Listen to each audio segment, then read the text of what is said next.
இயேசு உங்களை நேசிக்கிறார். பிரியமானவர்களே, இந்த நாளில் ஆண்டவர் நம்மளோடு பேசும்படியாய் வேதத்திலிருந்து சில வசனங்களை கூட வாசித்து ஆண்டவர் நமக்கு கற்றுக் கொடுக்கக்கூடிய காரியத்தை பார்ப்போம். அது எசேக்கியேல் தீர்க்கதரிசியின் புஸ்தகம் 33வது அதிகாரம் 1 சில வசனங்களை நான் வாசிக்கிறேன்.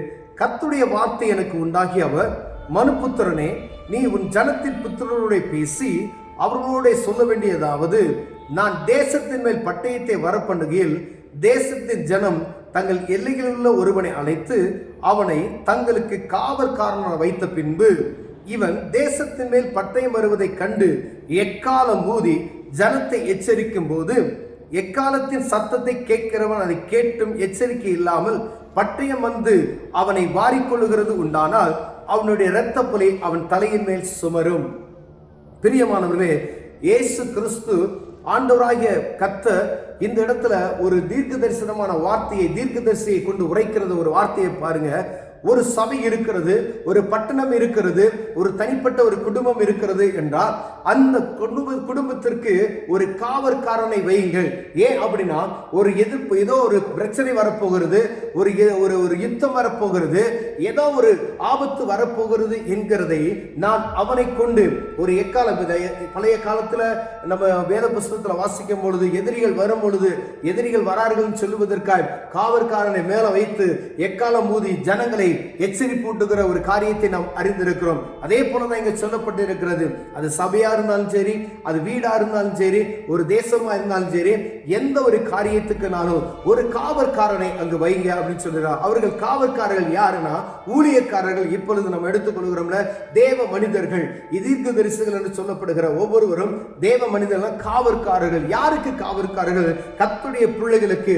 அவர்களுக்கு வரக்கூடிய ஆபத்துகளை முன்கூட்டியே அறிவித்து வரப்போகிறது எக்காலத்தை ஊதி அவர்களுக்கு செய்திகளை, இப்படிப்பட்டதான பிரச்சனை வரப்போகிறது அநேக தீர்க்கதரிசிகள் சொல்லுகிறது நாம் அறிந்திருக்கிறோம். பிரியமானவர்களே, ஒரு ஆபத்து வரப்போகிறது தேசத்துல, நீங்க அதற்காக ஜெபித்து ஆயத்தமாய் கொள்ளுங்கள் என்று சொல்லுவார்கள்.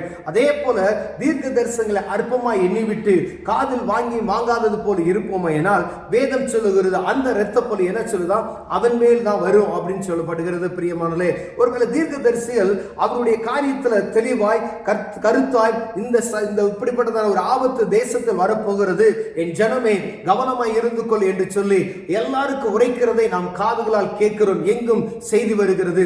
அது அநேகருக்கு இப்பொழுது என்ன செய்கிறது? ஒரு நக்கலாய் தோன்றுகிறது. அவர்கள் சொல்லுகிறது இழிவாய் தோன்றுகிறது. அதை பார்த்து அவங்களுக்கு என்ன செய்யும்? என்னடா இப்படி அப்படின்ற ஒரு இப்படி வரும் அப்படி வரும் சொல்லி பயமுறுத்துறாங்க.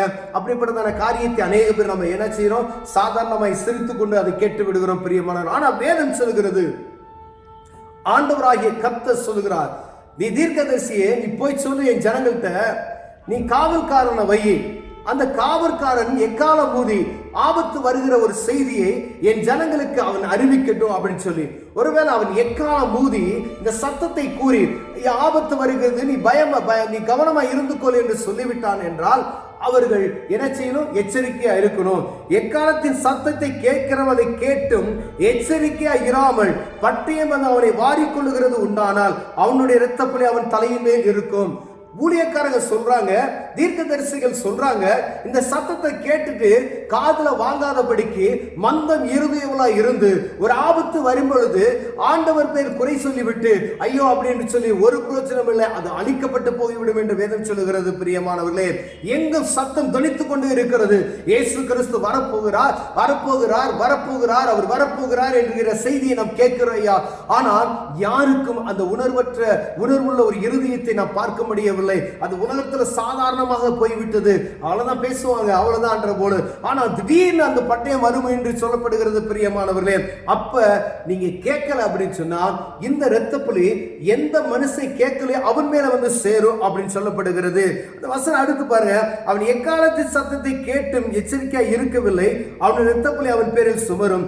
எச்சரிக்கையா இருக்கிறவோ தன் ஜீவனை தப்புவித்துக் கொள்ளுவான். கர்த்தர் பேரில் பற்றுதலாய் இருந்து வரக்கூடிய தீர்க்க தரிசன வார்த்தைகளுக்கு செவி கொடுத்து அதன்படி நடக்கிற மனுஷன் தன் ஜீவனை என்ன செய்வானாம்? காத்துக் கொள்ளுவான் என்று வேதம் சொல்லுகிறது. பிரியமானவர்களே, நேக நேரங்களில் சபையில் சொல்லப்படுகிற வார்த்தைகளை நாம் சாதாரணமாக எடுத்து வருகிறோம். ஏதோ அவங்களுக்கு வார்த்தை அவருடைய சுய மாம்சமாய் பேசுகிறார்கள் என்று நாம் எடுத்துக்கொள்கிறோம். ஆண்டவர் பேசுகிறார் என்கின்ற தீர்க்கதரிசிகள் மூலமாய் கர்த்தரே பேசுகிறார் என்கின்ற அந்த நிலைமைக்கு நாம் கடந்து வரும் பொழுது இந்த சத்தத்தை நாம் உணர முடியும். பிரியமானவர்களே, ஏதோ ஒரு சத்தம், ஏதோ ஒரு பிரச்சனை வரப்போகிறது, இந்த பிரச்சனைக்கு நீ தப்பித்துக் கொள்வதற்கு இதுதான் சொல்யூஷன் சொல்லி அவங்க சொல்லிட்டாங்க அப்படின்னா அந்த பிரகாரம் நாம் நடந்து கொள்வோமே. ஆனால் அந்த ஆபத்திலிருந்து நம்மை தப்பித்துக் கொள்வதற்கு ஆண்டவர் வல்லமையுள்ளாய் இருக்கிறார். பிரியமானவர்களே, அது ஆண்டவர் தெளிவாய் வேத புத்தகத்தில் எழுதிவிட்டார்.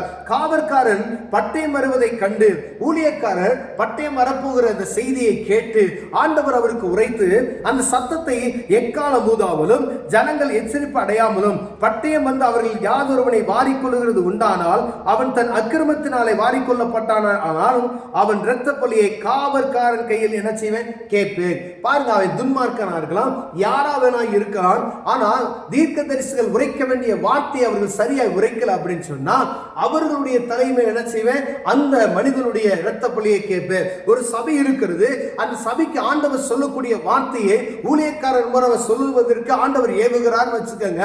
அந்த சத்தத்துக்கு ஒருவேளை என் ஜனங்களுக்கு இப்படிப்பட்டதான ஒரு ஆபத்து வரப்போகிறது, இந்த ஆபத்தை என் ஜனங்களுக்கு சொல்லாதபடிக்கு ஒரு குறிப்பிட்ட ஒரு ஊழியக்காரராக இருக்கலாம், ஒரு குறிப்பிட்ட சபையா இருக்கலாம், ஒரு தேசமா இருக்கலாம், ஒரு பட்டணமா இருக்கலாம், ஆண்டவருடைய வார்த்தையை உன் ஜனங்களுக்கு நீங்கள் சொல்லாதபடிக்கு அதை மறைத்து வைப்பீர்களானால், அப்படி மறைத்து வைத்து அந்த ஆபத்துக்கு அந்த மனிதன் மாட்டிக்கொள்வானே ஆனால் அப்பொழுது அந்த இரத்த பலி யாரிடம் கேட்கப்படும்னா காவற்காரன் கையில் கேட்கப்படும் என்று வேதம் சொல்லுகிறது. பிரியமானவர்களே, யாரையா அந்த காவற்காரன்? உங்களுக்கும் எனக்கு வைக்கப்பட்ட ஊழியர்கள் தான் அந்த காவற்காரர்கள். இந்த சுவிசேஷத்தை அறிவித்து கர்த்தருடைய சத்தத்தை எச்சரிப்பை எப்பொழுதும் சொல்லிக் கொண்டிருக்கிற தேவ மனிதர்களே அந்த காவற்காரர்கள். பிரியமானவர்களே, ஒரு சபையை நடத்துகிற போதகராய் நீங்க இருக்கலாம், தனிப்பட்ட ஒரு சுவிசேஷகராய் இருக்கலாம், ஏதோ நீங்க ஒரு விசுவாசியா இருக்கலாம்.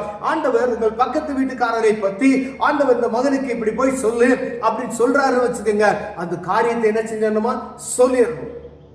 ஒருவேளை அதை சொல்லி ஆண்டவர் உங்க இருதயத்தில் வைத்து அந்த காரியத்தை நீங்க சொல்லல அப்படின்னு சொன்னா அந்த இரத்த பலியை நான் உன்னிடம் கேட்பேன் என்று சொல்லுகிறார். பிரியமானவர்களே, ஏன் உங்கள்கிட்ட அந்த ஆண்டவர் சொன்னார்? கர்த்தர் உங்கள் மீது நம்பிக்கை வைத்தது நிமித்தமாகவே, நீ தேவ மனிதன் என்கின்ற நிமித்தமாகவே உங்கள் மீது உங்கள் மீது நம்பிக்கை வைத்து என்னுடைய பிள்ளை இந்த ஜனங்களை பாதுகாப்பான் சொல்லுவதற்காகவே, ஒரு குறிப்பிட்ட ஒரு மனிதனை பாதுகாப்பான் என்பதற்காகவே உங்ககிட்ட என்ன செய்கிறார் ஆண்டவர்? இந்த காரியத்தை வெளிப்படுத்துகிறார். பிரியமானவர்களே, அதை வாங்கி நம்ம அப்படியே அசால்ட்டா விட்டுட்டோம்னு வச்சுக்கோங்க. ஆண்டவர் உங்கள்கிட்ட ஒரு தீர்க்க தரிசனமாய் இல்ல கனவு நிமித்தமாய் இல்ல ஒரு தரிசனத்து நிமித்தமாய் ஒரு காரியத்தை சொல்லுகிறார்னா, சபைக்கா இருந்தாலும் சரி, குடும்பத்துக்கா இருந்தாலும் சரி, அது யாருக்காக இருந்தாலும் அதை சொல்லிவிடுவது நல்லது. பிரியமானவர்களே, ஏன் அப்படின்றா அந்த காரியத்தை குறித்து யார்கிட்ட கேட்பாரு? காவற்காரனாகிய உங்கள்கிட்ட தான் கேட்பார். பிரியமானவர்களே, எச்சரிப்பின் செய்தியை உடனே நீங்க சொல்லிவிடணும். ஆண்டவர் சொல்லுகிறார், அந்த மனிதன் துன்மார்க்கமான மனிதனாய் இருந்தாலும் கூட அந்த மனிதனை நான் கேட்க மாட்டேன், அவனுடைய இரத்த பலியை யார்கிட்ட? காவற்காரனாகிய என் ஊழியக்காரனிடம் கேட்பேன் என்று ஆண்டவர் சொல்லுகிறதை பார்க்க முடிகிறது.